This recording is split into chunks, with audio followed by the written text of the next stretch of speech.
How does Nolan Smith get away with making a video? Are we starting?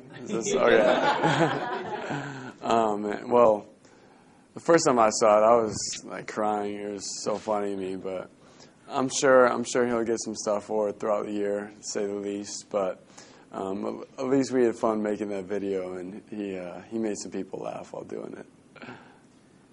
Well, it's not any secret about what you guys do well.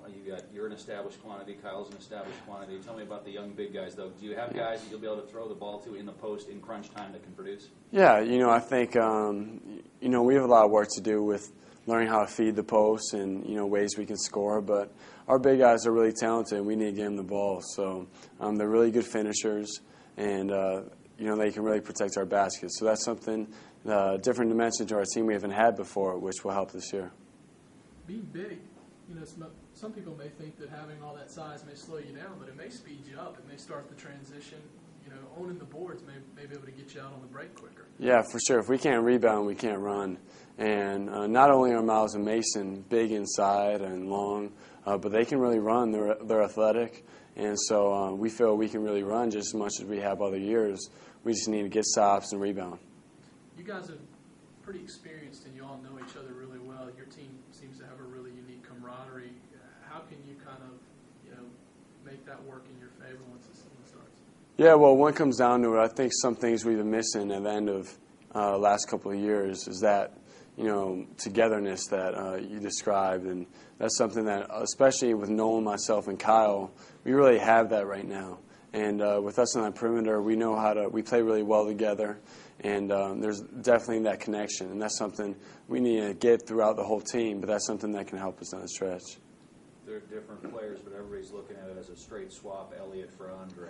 How do you see that playing out? And can Andre give you the stuff you were maybe going to count on Elliott for this year? Yeah, well, they're actually different players. Andre can really shoot the ball, and it can really bring us some firepower off the bench, and that's where he's going to help us. And he's been through a crash course basically in this fall, really learning our system, but he's going to really give us a spark off the bench. When you see a guy so young like that come in, do you flash back to your first days showing up at Duke? Is it easy to remember how you felt? Yeah, it was pretty crazy. We were talking early in the first semester, and I'm 22, and he's 17. Like now he's 18, but it's just amazing how young he is. But we still find ways to connect, and he's a great guy and a great player.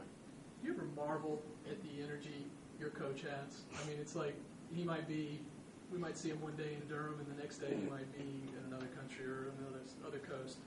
Where in the world does he come up with all this energy? It's pretty amazing. Yeah, it is amazing. He's nonstop. He's always traveling. Whether it be speaking occasions or with our team. I think the things outsiders can't see is his day-to-day, and the enthusiasm and excitement he brings each practice is unbelievable. And if he does that, he demands that of us, which obviously goes a long way. Do you feel a difference from when you arrived to? I mean, it seems like the last couple of years there's been an effort on Kay's part and by the program in general to be more accessible to the media. You're now doing a Midnight Madness thing. Is there a different feel around the program than when you first got here? Yeah, it's a lot different feel, especially this year. I think we're taking a lot of really good steps, and something we're trying to have fun while still being really successful. And that's something we can definitely do.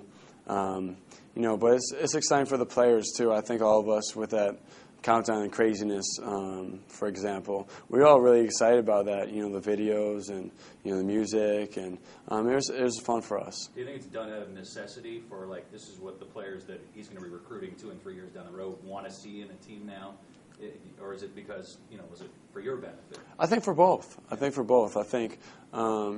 us, we need to have fun, the current team, and also show outside players. I don't think they get to see us having fun just because we don't have a Midnight Madness or we haven't. And that's something that recruits are able to see, but also for us, we do have fun. It just gives us a chance to interact with the fans more, and it's been great. You knocked out a couple barriers last year. You won the ACC championship, and then you knocked out that second-round barrier that had kind of been in your way.